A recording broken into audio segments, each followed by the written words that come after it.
We made a mistake. That is the simple, undeniable truth of the matter, however painful it might be.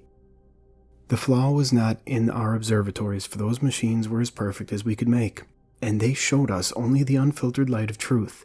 The flaw was not in the predictor, for it is a device of pure, infallible logic, turning raw data into meaningful information without the taint of emotion or bias. No, the flaw was within us, the orchestrators of this disaster, the sentients who thought themselves beyond such failings. We are responsible. It began a short while ago as these things are measured, less than 6 to the power of 6 Delia ago, though I suspect our systems of measure will mean very little by the time anyone receives this transmission. We detected faint radio signals from a blossoming intelligence 2 to the power of 14 Delies outward from the galactic core as photons travel. At first crude and unstructured, these leaking broadcasts quickly grew in complexity and strength, as did the messages they carried. Through our observatories, we watched a world of strife and violence, populated by a barbaric race of short-lived, fast-breeding vermin. They were brutal and uncultured things which stabbed and shot and burned each other with no regard for life or purpose. Even their concepts of art spoke of conflict and pain. They divided themselves according to some bizarre cultural patterns and set every industry to cause of death.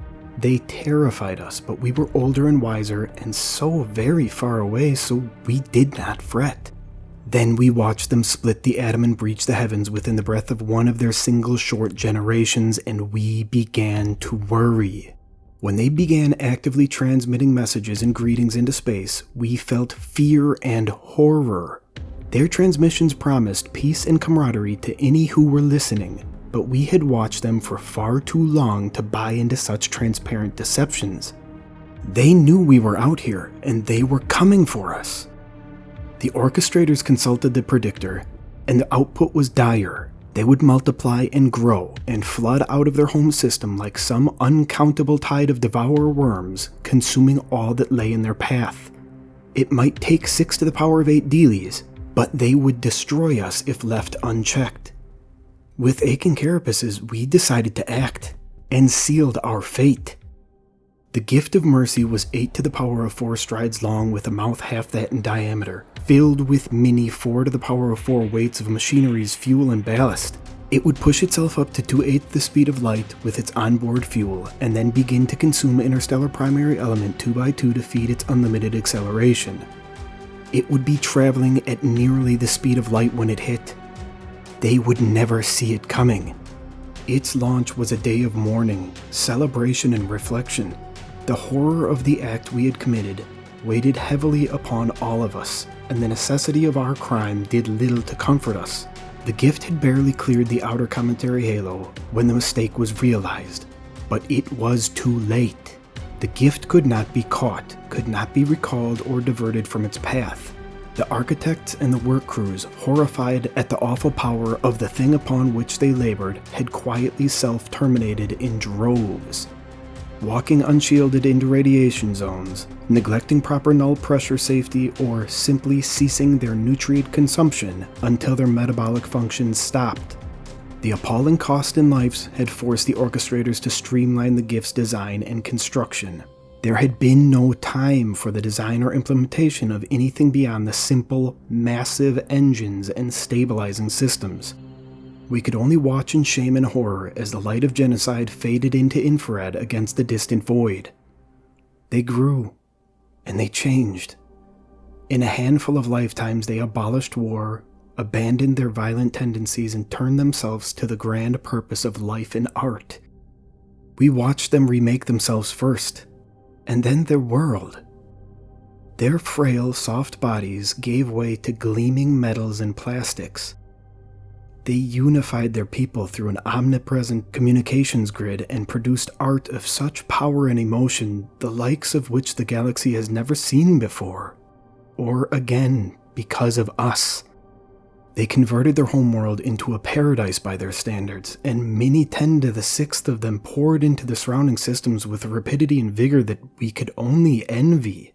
With bodies built to survive every environment from the daylit surface of their innermost world to the atmosphere of their largest gas giant and the cold void in between, they set out to sculpt their system into something beautiful. At first we thought them simple miners, stripping the rocky planets and moons for vital resources. But then we began to see the purpose of their constructions. The artworks carved into every surface and traced across the system in glittering lights and dancing fusion trails. And still our terrible gift approached. They had less than 2 to the power of 2 daily to see it, following so closely on the tail of its own light. In that time, oh so brief even by their fleeting lives, more than 10 to the power of 10 sentients prepared for death. Lovers exchanged last words, separated by worlds and the tyranny of light speed. Their planetside engineers worked frantically to build sufficient transmission infrastructures to upload the countless masses with the necessary neural modifications, while those above dumped lifetimes of music and literature from their databanks to make room for passengers. Those lacking the required hardware, or the time to acquire it, consigned themselves to death, lashed out in fear and pain, or simply went about their lives as best they could under the circumstances. The gift arrived suddenly. The light of its impact visible in our skies shining bright and cruel even to the unaugmented ocular receptor. We watched and we wept for our victims, dead so many dailies before the light of their doom had even reached us.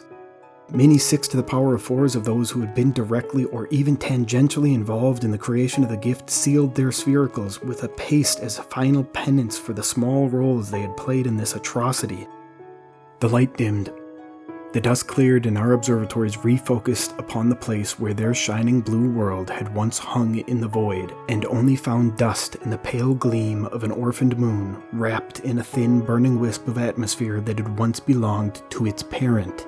Radiation and relativistic shrapnel had wiped out much of their inner system, and continent-sized chunks of molten rock carried screaming ghosts outward at interstellar escape velocities, damned to wander the great void for an eternity. The damage was apocalyptic, but not complete. From the shadows of the outer worlds, tiny points of light emerged. Thousands of fusion trails of single ships and world ships and everything in between. Many 10 to the 6th of survivors in flesh and steel and memory banks ready to rebuild. For a few moments we felt relief, even joy, and we were filled with the hope that their culture and art would survive the terrible blow we had dealt them. Then came the message, tightly focused at our star, transmitted simultaneously by hundreds of their ships.